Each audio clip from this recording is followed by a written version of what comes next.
Hey guys, welcome back to my YouTube channel. I have a question for you all. Would you dare to follow the midnight whistle? Hopefully you'll be brave enough to stick around until the end to find out.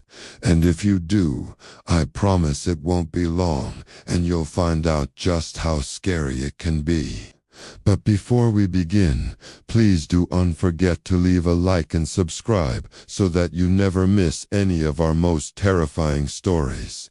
Now, let's get started. Picture this. You're walking down a lonely village road. On either side of you are tall trees with their bare branches clawing at the inky black sky above you. An eerie silence surrounds you, only being broken by the crunch of your own footsteps on the gravel beneath you. Streetlights flicker and cast long dancing shadows around you. You quicken your pace, pulling your jacket tighter around you as you try to make it home before the clock strikes 12. Suddenly, a piercing whistle cuts through the night. You stop dead in your tracks. It seems to come from the house at the end of the road. You couldn't be sure, but you could have sworn that the front door had opened and shut again just now. You pull your coat tighter and hurry home, trying to convince yourself that there's nothing to be afraid of. It was just an old house at the end of the road. There was nothing to be afraid of. But every time you turned around, you could have sworn that you saw movement in the upstairs window. By the time you reach your front door, your heart is pounding in your chest and your hands are shaking. You fumble with your keys, desperate to get inside. Finally, you hear the familiar click and you stumble into your house, locking the door behind you and throwing all of the deadbolt. You hurry to your bedroom, collapsing onto your bed with a sigh of relief. Maybe it was just your imagination. You think you tried to convince yourself that there was nothing out there in the darkness, that the house at the end of the road was just an old, abandoned house. You pull the covers up to your chin and try to focus on your breathing, but every time you close your eyes, you see the movement in the window, the opening and closing of the door, and you hear the mournful whistle echoing in your ears. You toss and turn in your bed, unable to sleep, listening intently to every creak and groan of the house. Just as you're about to give in and accept that you're not going to sleep tonight, you hear it again, the whistle. It's coming from just outside your window.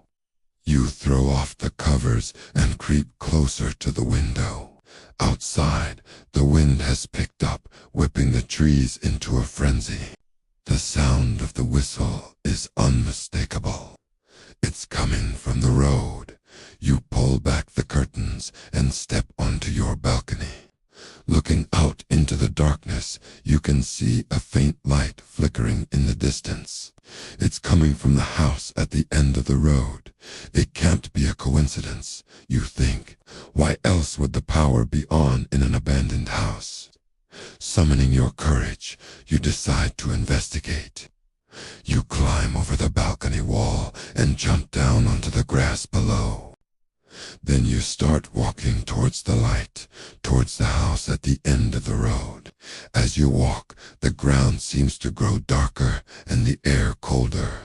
The trees close in around you, their branches reaching out like skeletal fingers. The whistle gets louder and louder until you can hear it in your bones. Suddenly, the front door of the house opens and you see the source of the light. It's coming from inside.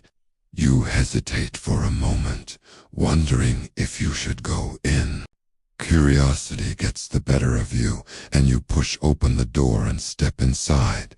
The air inside is thick and dusty. You can feel the weight of countless eyes upon you, watching your every move. As you walk further into the house, you hear footsteps behind you. You turn around, but there's no one there. The footsteps follow you from room to room, getting louder and louder until you can hear them right behind you. You run, stumbling and falling, but the footsteps keep coming. Then you see her standing at the end of the hallway. She's a tall, thin woman with long flowing hair and a white nightgown. Her face is pale and gaunt, and she seems to be floating above the ground. You scream and try to run, but it's too late. She reaches out a hand and touches your shoulder. Then you wake up. With a gasp, you find yourself back in your own bed. The morning sun is streaming in through the window, and the sound of birds chirping fills the air. You're safe. You're just having a nightmare, you tell yourself. But then you remember the ghost and her mournful whistle. Was it really just a dream? You look around the room, half expecting to see her standing in the corner, but there's nothing there. You get out of bed and walk to the window. As you look out over the road, you notice something new.